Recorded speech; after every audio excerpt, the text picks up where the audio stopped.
They're creators of life, their mind is their weapon, and they all got a story to tell. That's where I come in.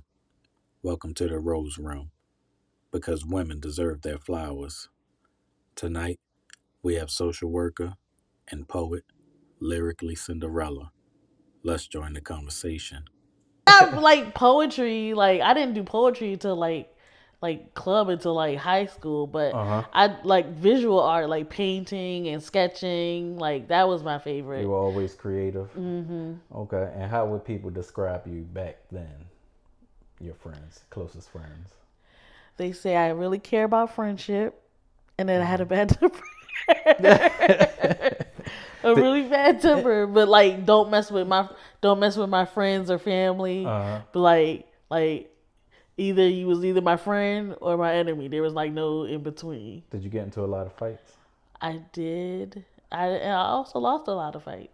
Well, I mean, I wasn't like I was always 5 feet tall. I was always short, right, so right. Well, what matters is you gave it your all. You know, it's not the size of the dog in the fight. yeah. It's what? What is it?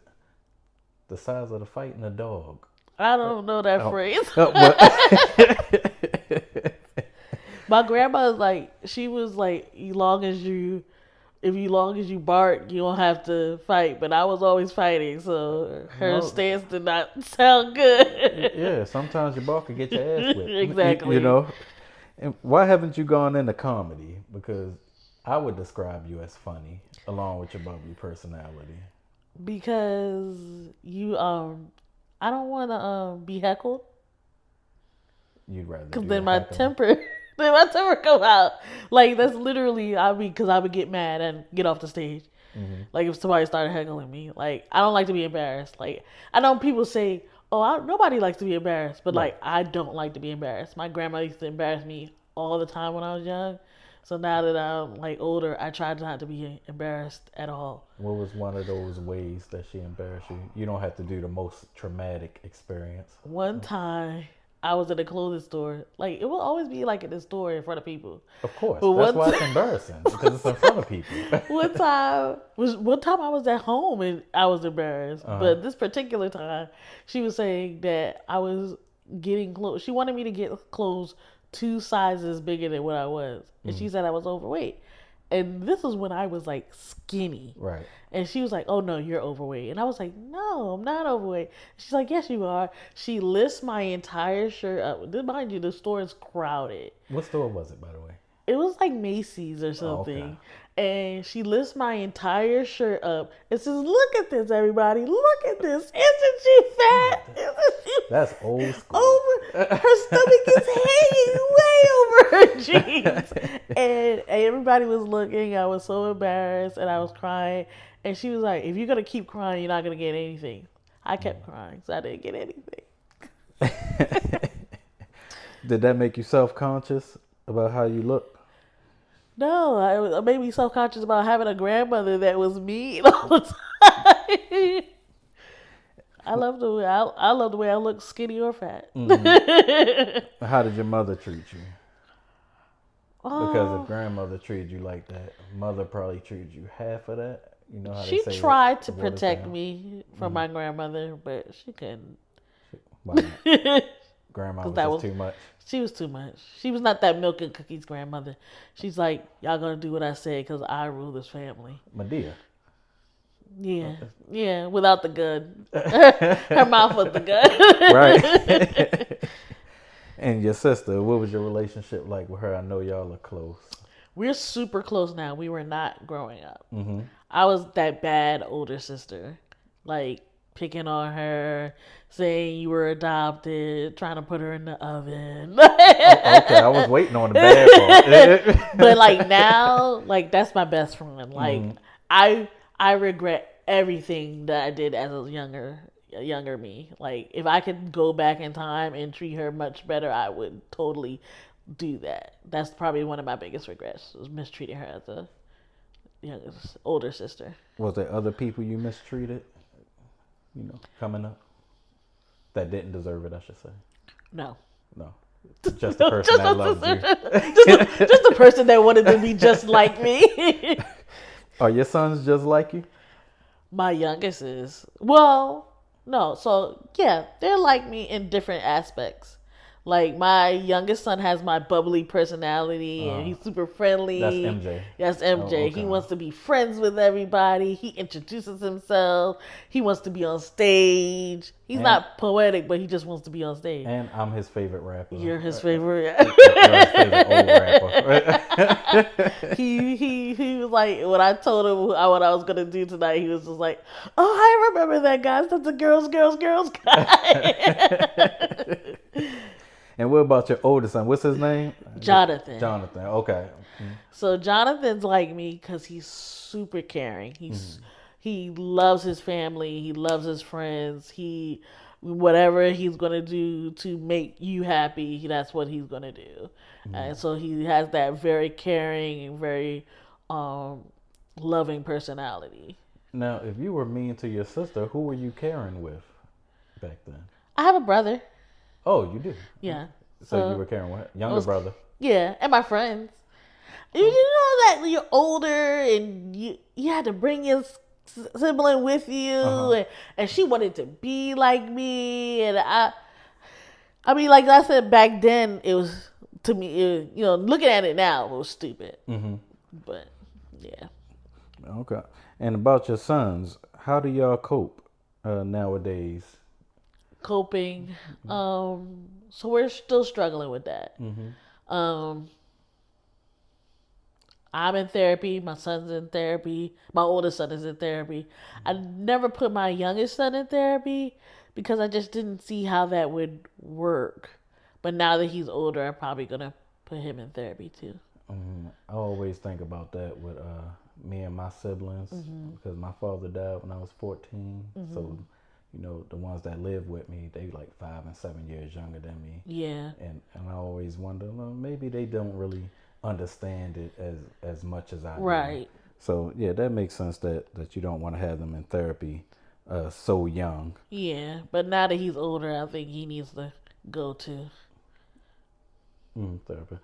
Yeah. And when did you meet Michael? We met in March of 2010 on the football field. Okay. technically on the football field. Was he around the way? No, he lived on the east side actually. Oh, okay. So I saw him at a football game. Like it was like local people playing football games, and I saw him making jokes, and I was like, boy, that guy is so funny. I want to be friends with that guy. And then I couldn't find him later when I went to go speak to him. So I went on the event group on Facebook. Right. And I just friended all the men that was in the event. And then I saw him. And I was like, okay, I friend him. And then he commented on my status oh, cheer up or something like that. And I was like, oh, there's my head. I said, hi, my name is Allison. Nice to meet you, Michael. How about you tell me about yourself? He was like, okay.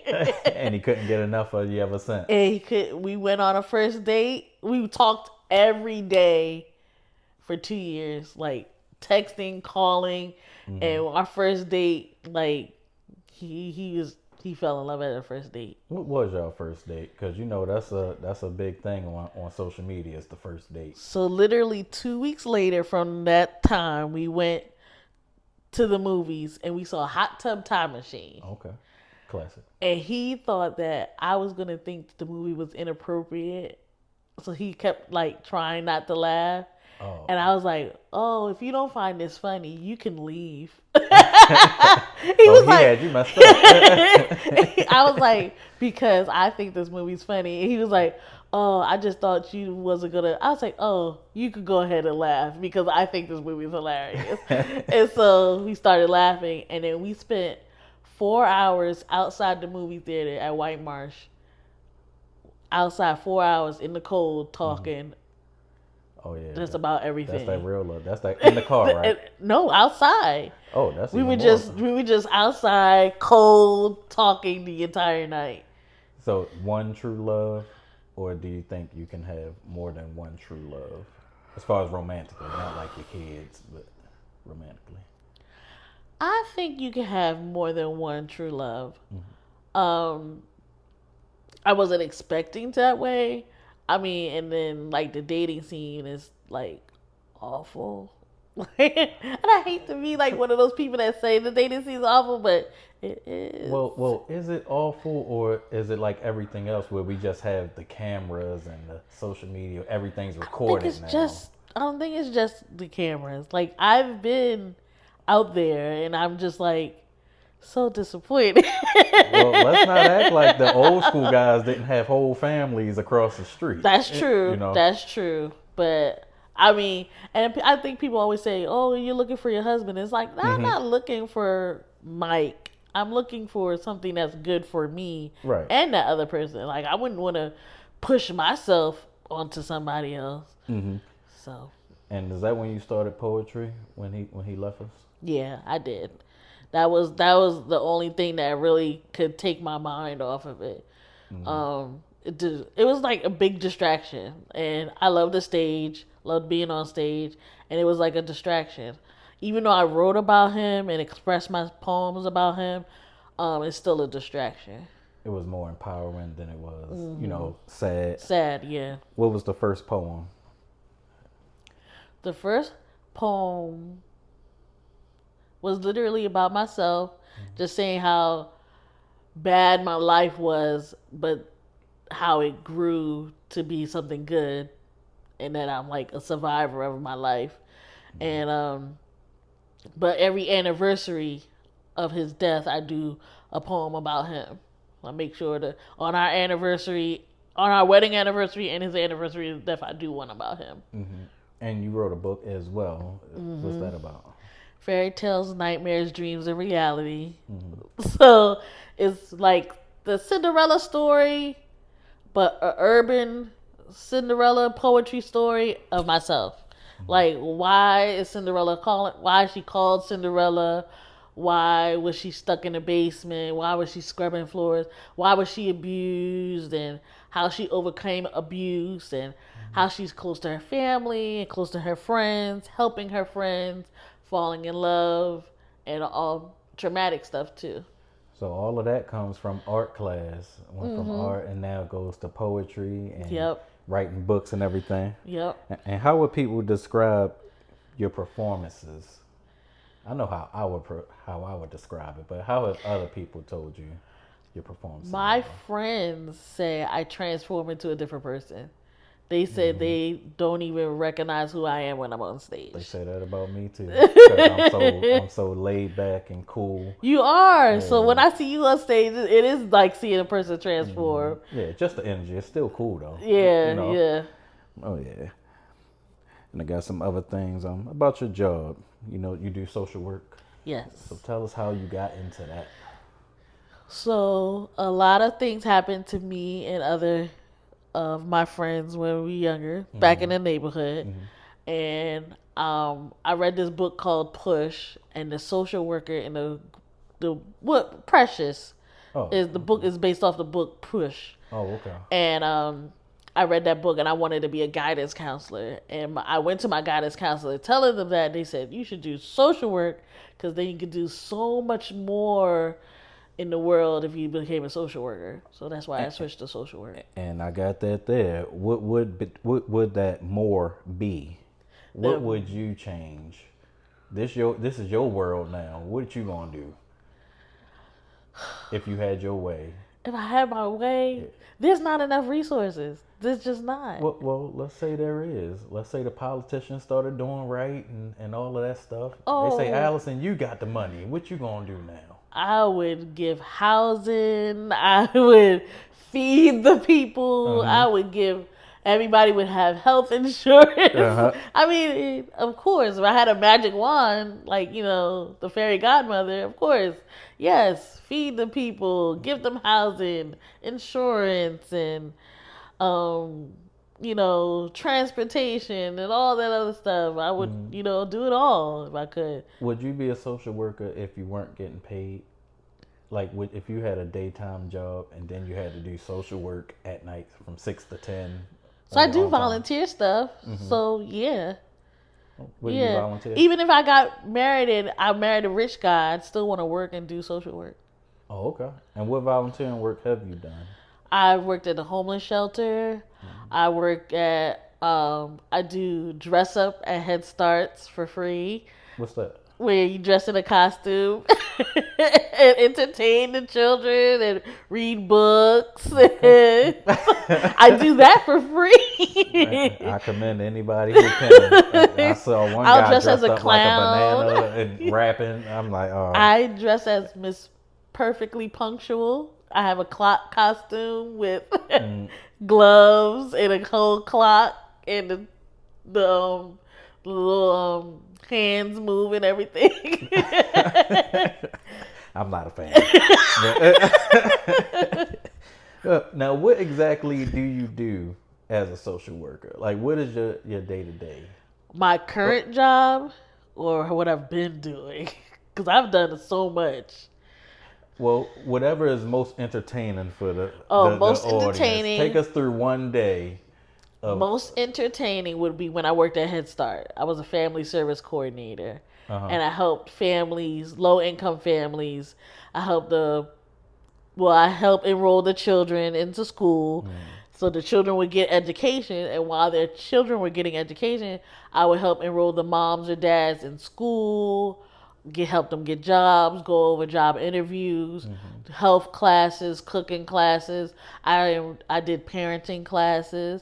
I would did male involvement with the men in the group. So if you had a dad, I didn't care if you had a dad, a grandfather, uncle, older brother, get them in here. We're gonna have them all volunteer. And my Head Start was the most successful Head Start. So. Would you Slight ever? brag. Oh, no, that's what's up. So we had the most male involvement at my Head Start. Would you ever do your own thing? I would if I had the money. What do you need the money to do? I would open up a shelter, but one of those shelters that you take classes so that you'll never be homeless again, to give you those skills. Okay, and I had somebody that I interviewed the other week saying something like that. Yep. You know, because they don't want. It's not just hey, come here and stay here forever. Right. It's come here. Because there's a law that says housing first, and then you don't have to do classes. So I would do the with classes though. Okay, so that's your ultimate goal. Where can people find you? Or You can find me on Instagram at Lyrically Cinderella, grammatically correct. just Instagram? You don't want to give no email or nothing? LyricallyCinderella@gmail.com. Okay. No phone number? No social security number? No. Okay. All right. So you can look in the camera and, tell the people one last thing. So, when they think about Lyrically Cinderella or Allison or whatever they may call you, what's that one thing they're going to say? She's good to people, so you be good to people. So that's my thing. She's good to people now. Always. I'm always good to people. It's just when you cross me. And she like to fight, y'all. She may not win, but I like to, right? but you may not either. Well, Allison, you deserve your flowers. Thank you.